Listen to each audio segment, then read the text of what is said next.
I also wanted to ask, has your philosophy changed since the start of this particular stint in prison, or your belief system? Has that changed? And if so, how has that changed, if at all?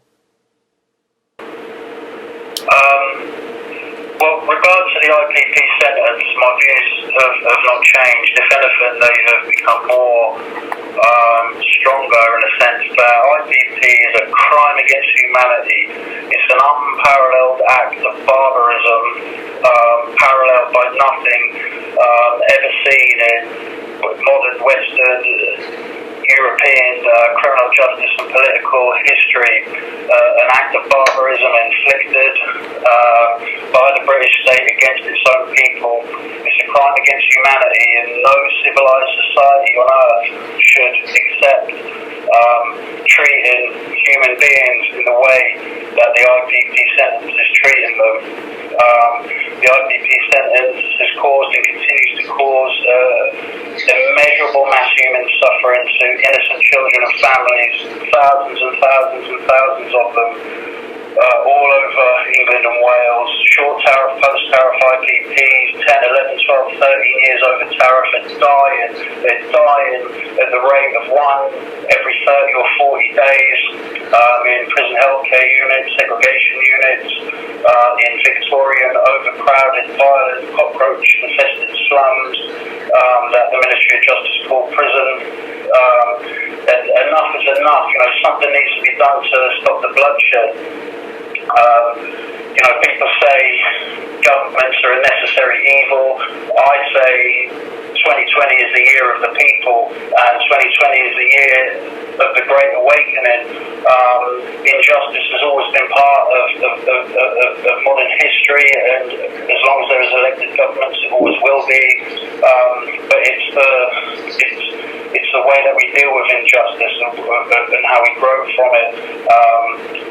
Is what's important, and to try and deal with it with some graciousness and dignity, so that we can share a message of hope to the next generation of children, so that hopefully they don't have to deal with so much injustice in their lives. Regards to how this current term of indefinite detention subject to IPP recall without committing a crime has affected my philosophy on things. For me, with the prolonged isolation and the 24-hour bang-up, I've just embarked on a journey of rigorous self-examination of self, and I've been finding myself, reflecting deeply on my life and being inspired by the Eastern writers and the mystics, and really getting into the meditation, and that's helped me to kind of see things as they are, and it's helped me to kind of have a mindset and a viewpoint and a life perspective where nothing is good or bad, it just is,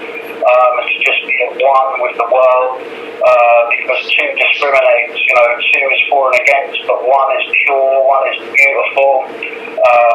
So it's helped me to just kind of be at one with myself, or strive for that, and it's helped me to kind of really reflect on myself as a human being, as a man, as a person, and to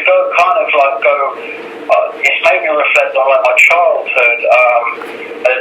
I think that when we're born, we're given talents. As a child, we go towards things that we like doing. So when I was a child, I used to like drawing, I used to like painting, I used to like music, and I used to like football. So it's made me kind of reflect on those things. Those things, those gifts that we like doing as a child are, I believe, our purpose. But because of TV, because of the internet now, because of circumstances that happen in our lives, because of other people, because other people wanting us to do things that we might not want to do as a child, we lose our purpose. I believe we lose our purpose in life. So I'm trying to, this prolonged isolation and this imprisonment has helped me to kind of reconnect with my purpose. So I've started to like I was saying, write more. I've always enjoyed writing. I started to get into artwork more, started doing some painting, some drawing, and reconnecting with that purpose. And it's been very empowering, Addy. Yeah, that's awesome, Pepsi. What kind of paintings are you doing? Well, I only got my arm and materials about a week ago, but I've been doing watercolors and pastels. I've been drawing like nature. I've been drawing like trees, birds. Again, like inspired by the Eastern philosophy, the Eastern mysticism. So yeah, just sort of drawing a lot of like nature. I've started another one today, which is like two people dancing, and where like with like a backdrop of like a sky, just sort of like stuff to do with nature. Yeah, and well, I'm just sitting there at my desk. I only managed to get a desk a couple of days ago because I never had a desk, but yeah, it's just when I'm sitting there drawing, I just feel peaceful. When I'm painting, I feel peaceful. When I'm writing, my mind is just completely free. You can imprison your body, but it's true. You know, I can testify that you know they can't imprison your mind if you choose for that not to be the case. Yeah, that's fantastic, Pepsi. And before you had a desk, how were you writing? Were you just going on the floor or your bunk? In a double cell, I was living constantly for 24 hours a day in a 1 meter by 1 meter square space with all my bags under the bed and just piles of paperwork and books next to me. So I had a TV blaring with non-stop action movies, so it's very difficult. And so I would just read like short bursts, I would write notes, and then try and write a second draft, then a master. But it was very difficult with non-stop action movies in the background, and if I ever see Jason Statham's face again, any time to do it, it'll be too soon. Yeah. That's pretty funny, Pepsi. And how are you keeping up so well with current events in prison? Is that difficult for prisoners or not really? Say that again, sorry? How are you keeping up so well with current events? Is that difficult? Like, my main source of information from the outside world is the BBC News. You know, that's the only, really, I don't have a radio, so on my TV I've got BBC News 24, so that's my main source of information from the outside world, other than kind of the emails and letters and cards and postcards I get and stuff. Got it. Okay. So I don't choose for that to be the case, but that's the case. I've got my own opinions on the BBC, specifically around how they covered up the Jimmy Savile child sex paedophile thing, you know, that went on for so long, that impacted so many children and so many lives, you know, just unspeakable, imaginable abuse and such like. But that's unfortunately my only source of sort of media information. Gotcha. I don't see newspapers, I don't have a radio, but that kind of suits me. You know, where I can just do my own thing and just kind of try and sit with myself and be with myself, doing the things that I mentioned. But yeah, I have no access to kind of alternative media or anything like that. No. Definitely. Okay. And what is the best piece of writing that you have read recently? That I've read. Yeah. What do you mean? Yeah, like what do you have a good book that you've read recently in prison that really affected you? Well, I've read a few.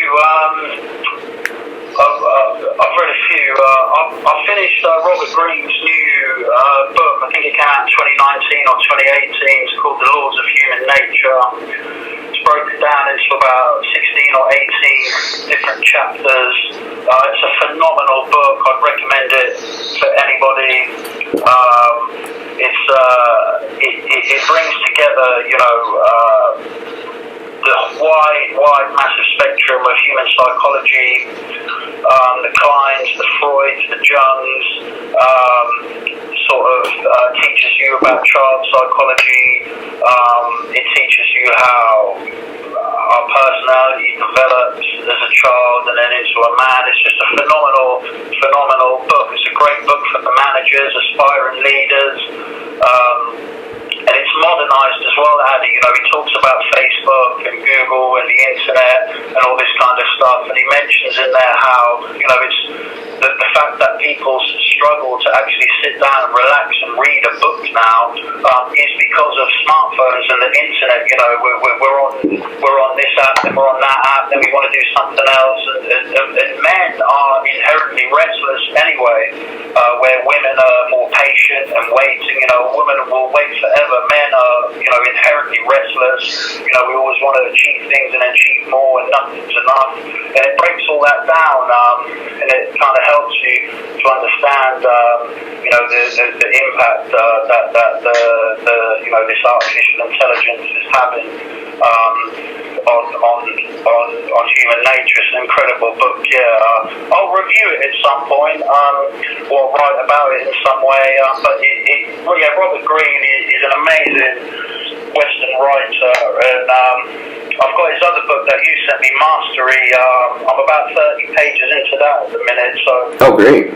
That's awesome. I'll get through that eventually as well. I'll get through that, and I'll be able to give you some feedback on that one as well. Yeah, definitely, man. That's one of my favorites too. I've read it several times. I actually haven't finished Laws of Human Nature yet, so yeah, your review is definitely motivating me to pick that one up again, Pepsi. I'm definitely gonna get back into that.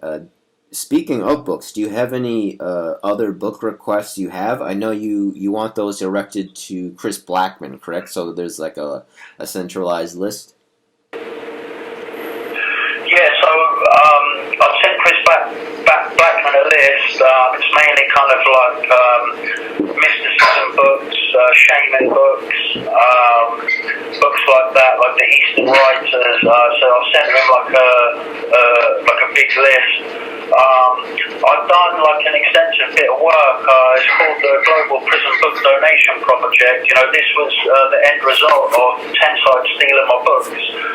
So I spun that into a positive, and I wrote a piece of writing about the importance of education for young people in custody, not just in the UK but worldwide. And I want to kick off and launch the Global Book Donation Prison Project at some point.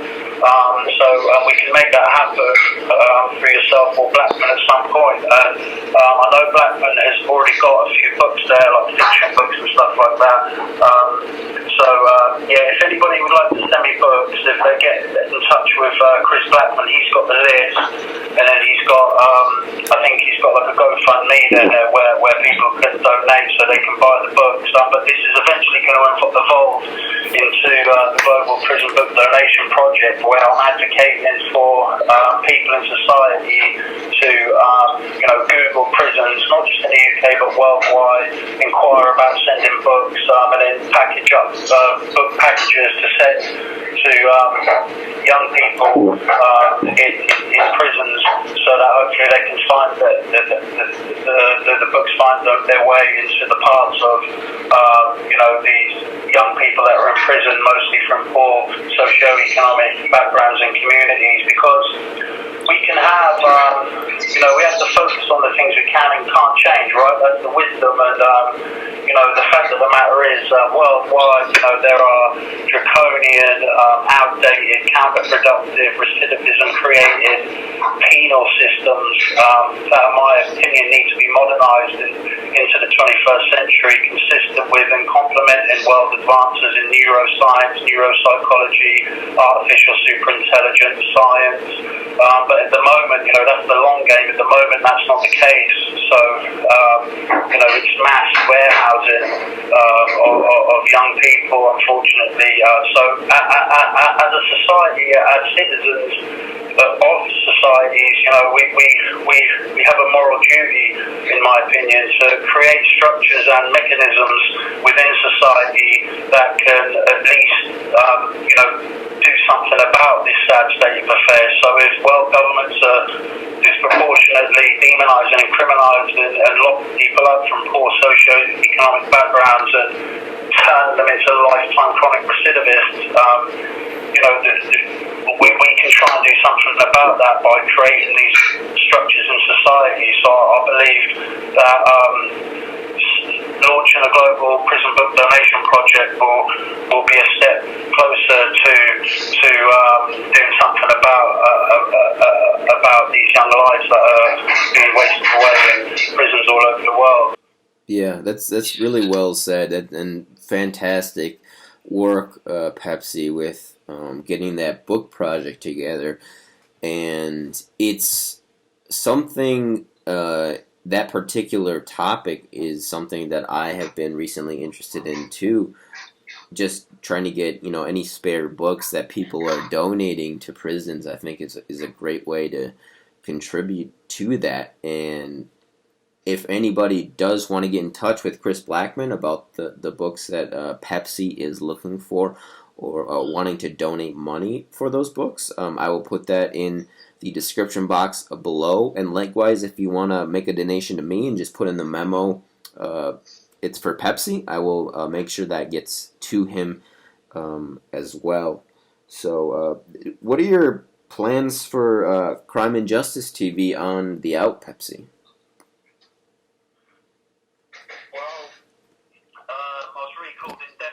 Subject to the IPP sentence for standing up for the voice and communicating truth to the world and sharing my message. They took transcripts from my YouTube channel and accused me of causing psychological harm to the public and society, so much so that I was deemed a threat to society and I was taken away from society. I defend my right to enjoy Article 10, freedom of expression. I defend my right to exercise and practice and enjoy that right via YouTube. I've got 100 videos on my YouTube channel. YouTube don't have a problem with my YouTube videos. If people don't like them, then I suggest don't watch them. I am proud of my YouTube channel, Crime and Justice TV. I am proud of the videos that are on there, the message of hope and inspiration that I've shared with the world on my YouTube channel. I'm proud of all the work and activism I did on my channel.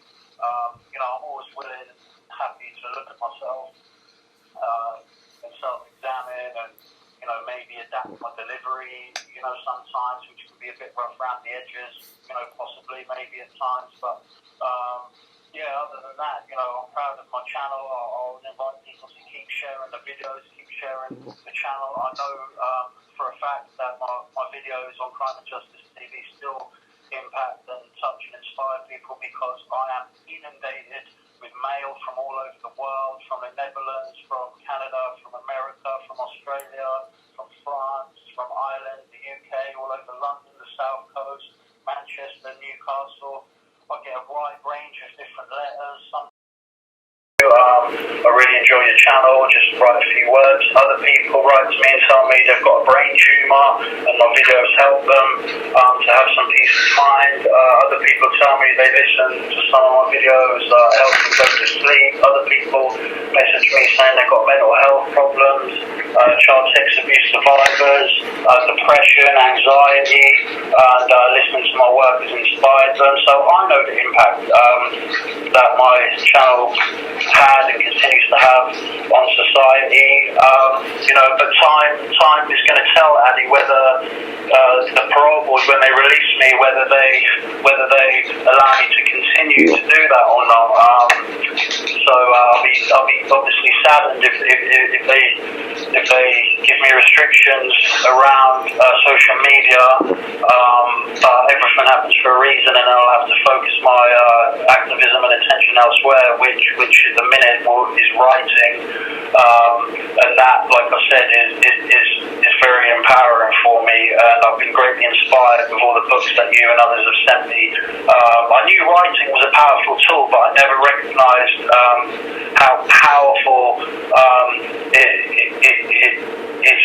as a tool it is to influence change and to influence how it's influenced, the science and how it's influenced politics and how it's influenced change in the world. So writing is my main tool at the minute. I would be absolutely devastated if they restricted my use of my channel because, you know, I've got loads of new content to bring to the channel. I was only just warming up.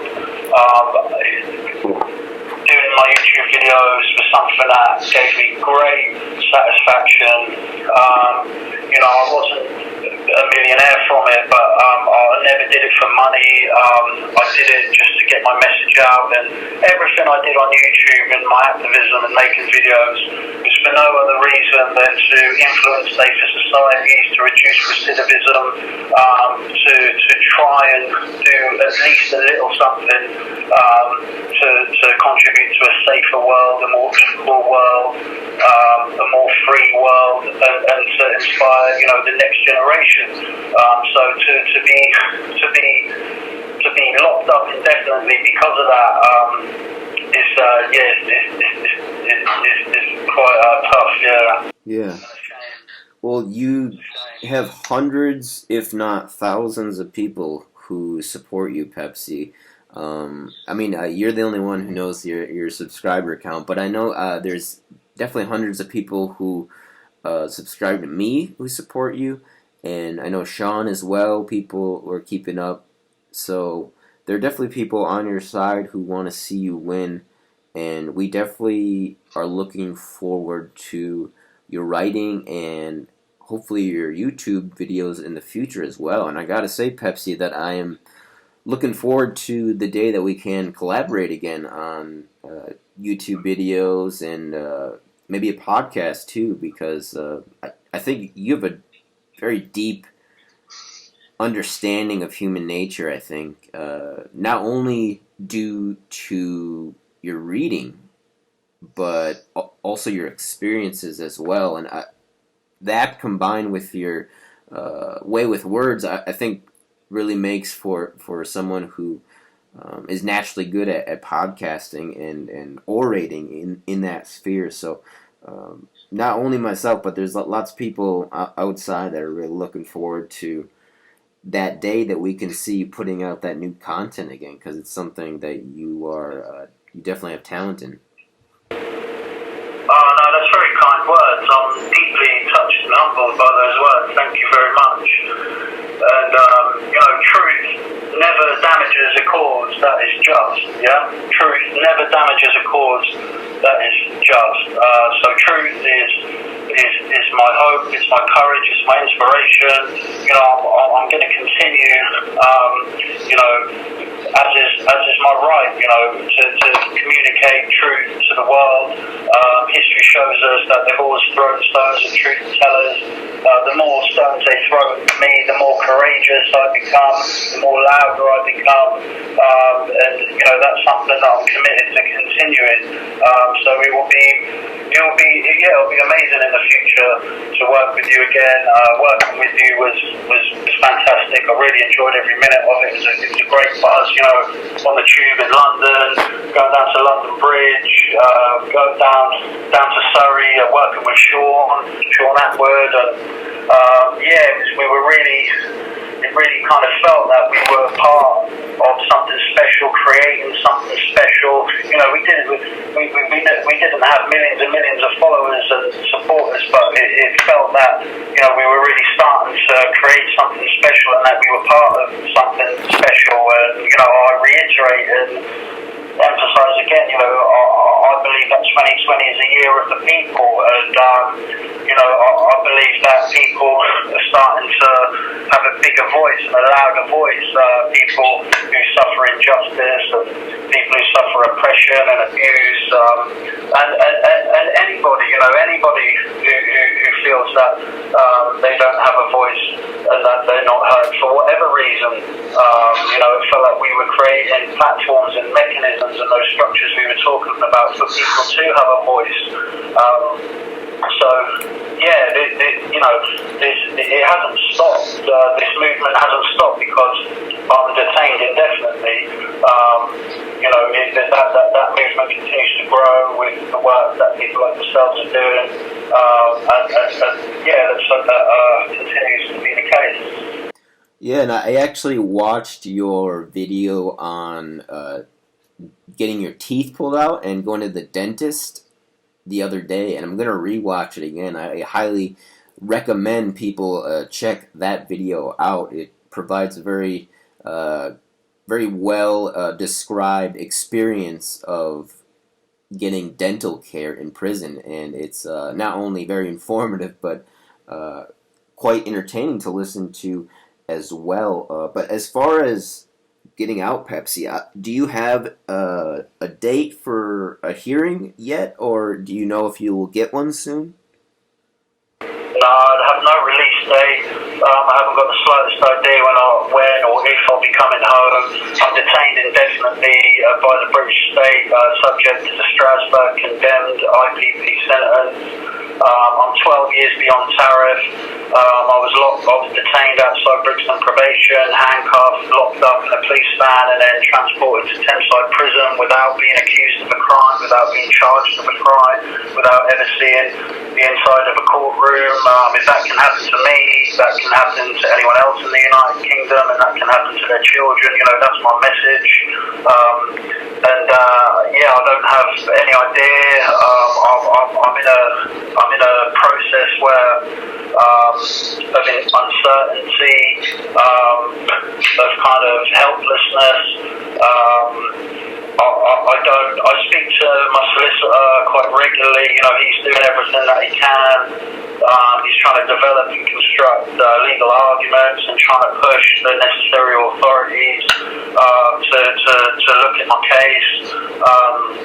There's a lot of other people, which I won't go too much into, that are helping my legal situation as well. A lot of very established community people and professionals who are looking into my case. So that gives me a lot of hope, but I don't know when I will sit a parole board. I don't know. I don't have a date. It can happen kind of when you least expect it. The last time I was recalled under this sentence in 2016, again without committing a crime, I waited 2 years for parole hearing. That whole 2 years that I was detained in the cesspit of humanity that was HMP Winchester, the prison was in special measures. There was Trojan teams, riot teams coming in all the time. The place was at breaking point. There was a mental health epidemic of proportions never seen before. There was a drug epidemic of proportions never seen before. That whole experience was very damaging. I developed a very severe high-end PTSD because of that experience. The whole 2 years I was there, I was just watching, just a bunch of short tariff, post-tariff IPPs, 10, 11, 12 years over tariff, enduring catastrophic mental health delirium, carbon chunks out of their throats, their legs, their arms, their genitals. One of them even tried to gouge his eye out. There were being sections of high secure hospitals. They were grey, gaunt, delirious, malnourished, with rings under their eyes, looking like skeletons. The scale of human suffering that I saw with those IPPs is something that has always stayed with me, something that will never leave me. It was just indescribable. And this is all to do with the uncertainty, the helplessness, the hopelessness, the despair of this sentence, the never knowing. It's an extremely cruel and torturous punishment. It's gone way beyond any proportionate justice for the crime committed. Proportionate punishment, sorry. It's gone way beyond any proportionate justice for the victims of the crimes. Although, I accept, albeit the justice means different things to different people. But I would question whether, whether detaining someone 12, 13, 14 years over tariff, allowing them to develop personality disorders, allowing them to kill themselves, develop severe mental health problems, is offering the proportionate justice for the victims of their crime that those victims deserve. So I just have to wait. It's a waiting game. If you allow yourself to think about it too much, it drives you mad, you become suicidal, you battle with thoughts of self-harm, so you have to kind of try and switch off from it. You have to just try and stay plugged into the legal situation, try and deal with those practicalities as best that you can. You have to keep things very, very simple, focus on the basics, rest well, eat well, meditate, be still, sit with yourself, read, write, take one day at a time, have a cup of tea, make your bed, clean the cell, very simple exercise, just really basic. But unfortunately, there's short tariff IPPs that are in here in the prison system in England and Wales are so damaged to the point where the damage, in my opinion, is irreversible, that they struggle to even manage those basic things. But yeah, I just have to wait. It could be this year, it could be next year, it could be the end of the year.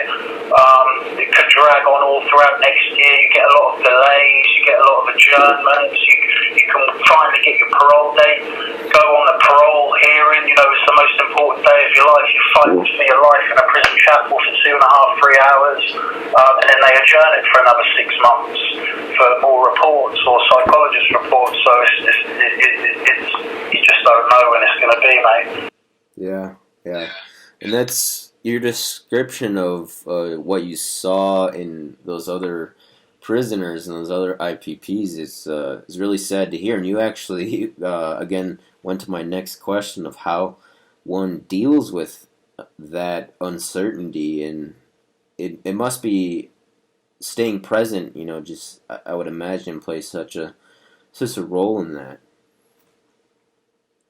Just repeat that last bit again.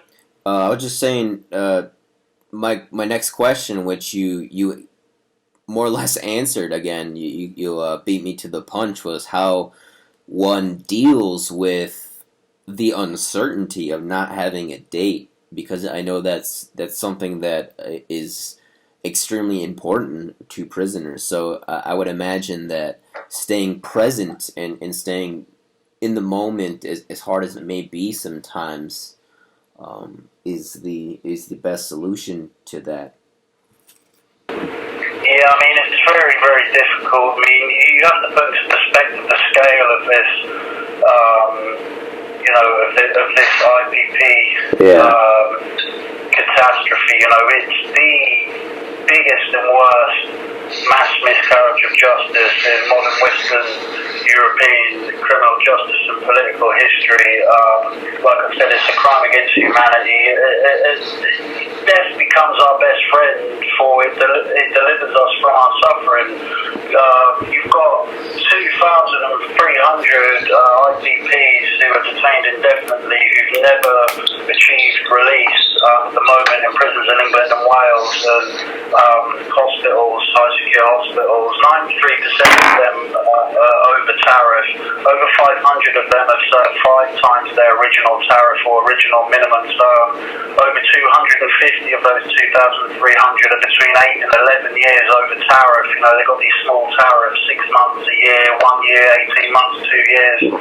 On top of those 2,300 who've never been released, there's a further 1,300, myself included, who are recalled, the majority of which for not reoffending, the majority of which for not committing serious further harm to the public.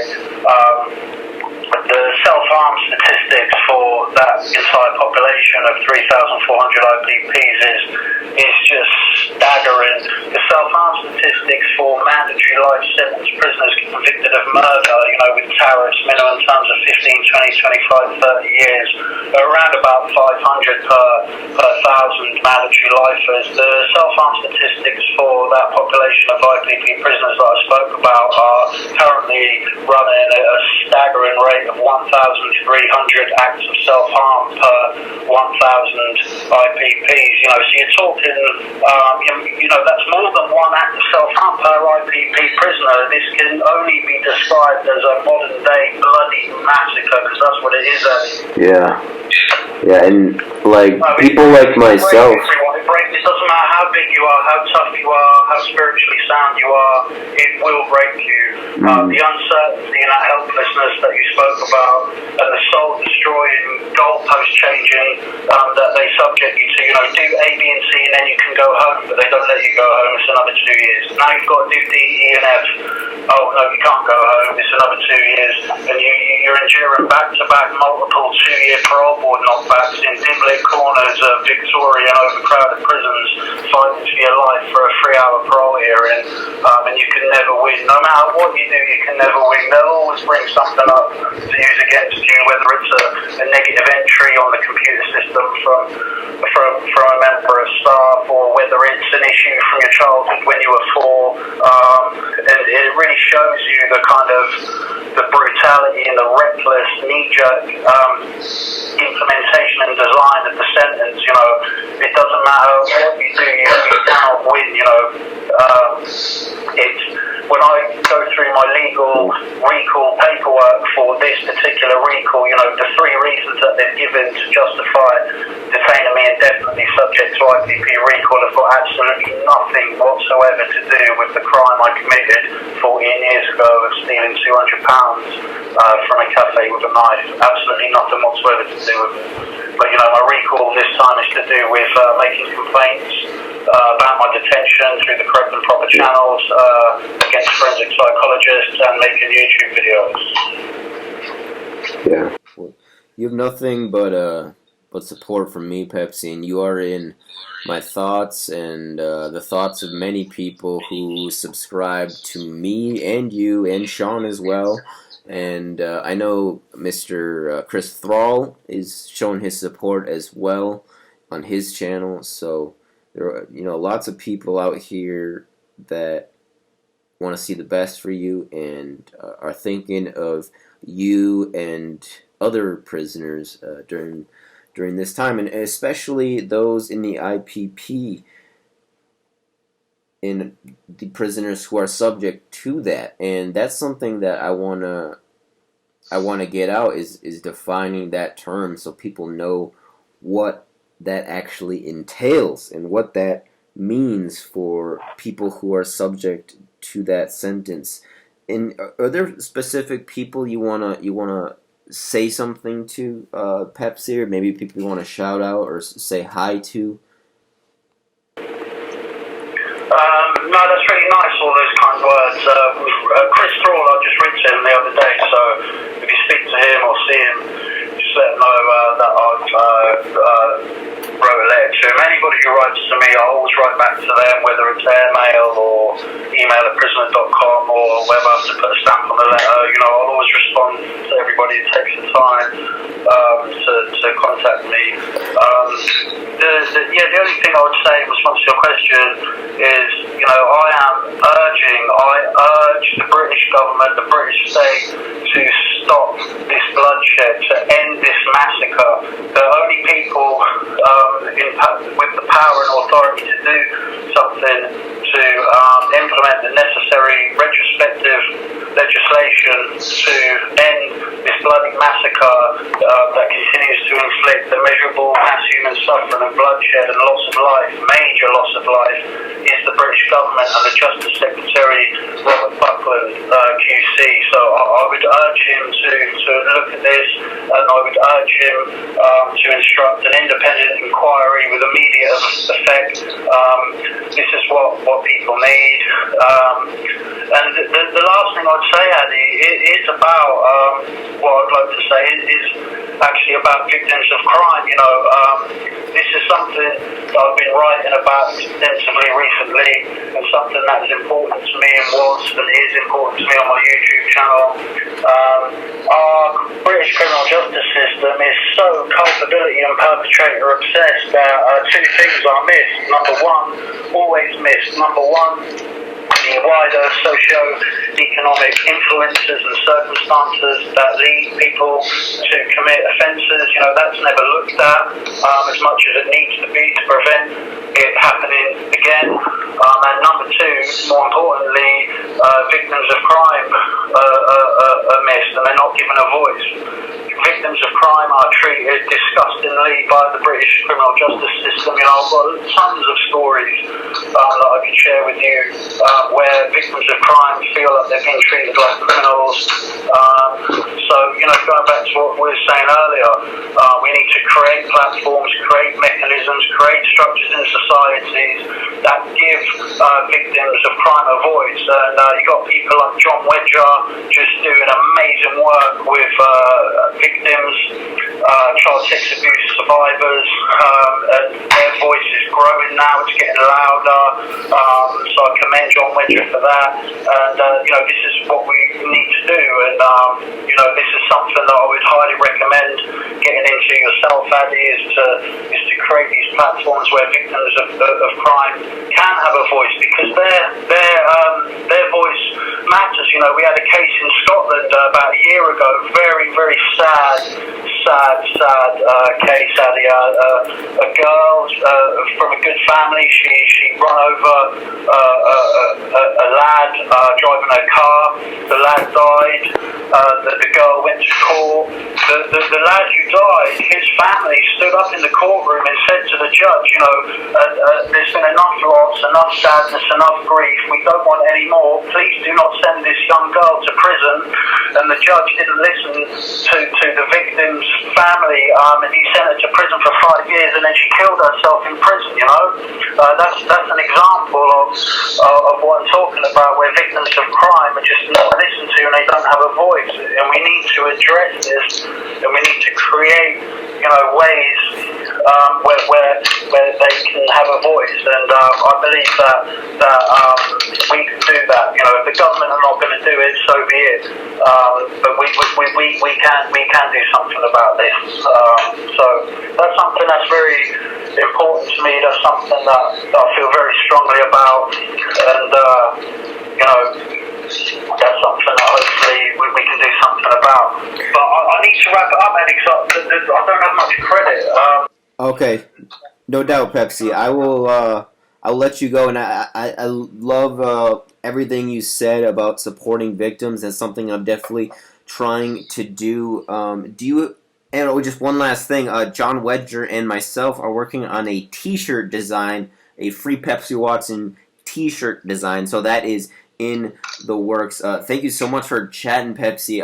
Hopefully we could do this again. I don't know if that would be a possibility, but do you have any last words before we sign off?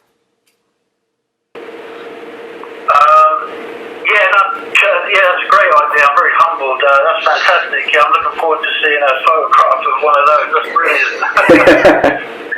Yeah, that's fantastic. Just help each other, help the vulnerable, help the needy, help the sick. When you see a homeless person, don't just walk past.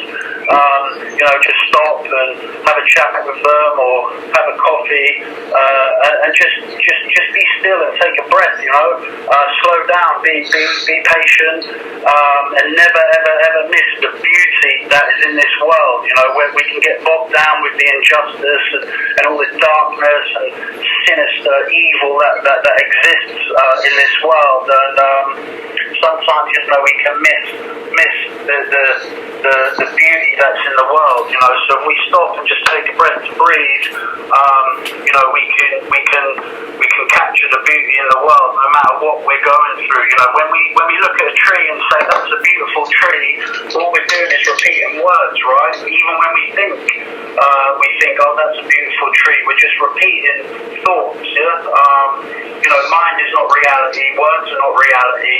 The tree is reality. The tree is pure beauty. So you don't need to say anything. You just need to observe the tree and observe the beauty in the world. You know. So that'll be my last words for you. But it's been amazing to talk to you, and it's always great to work with you. And I'll speak to you again soon. Yeah. Pepsi, that was eloquently said. Thank you so much for chatting with me today. Nothing but love and good vibes from myself and your supporters outside.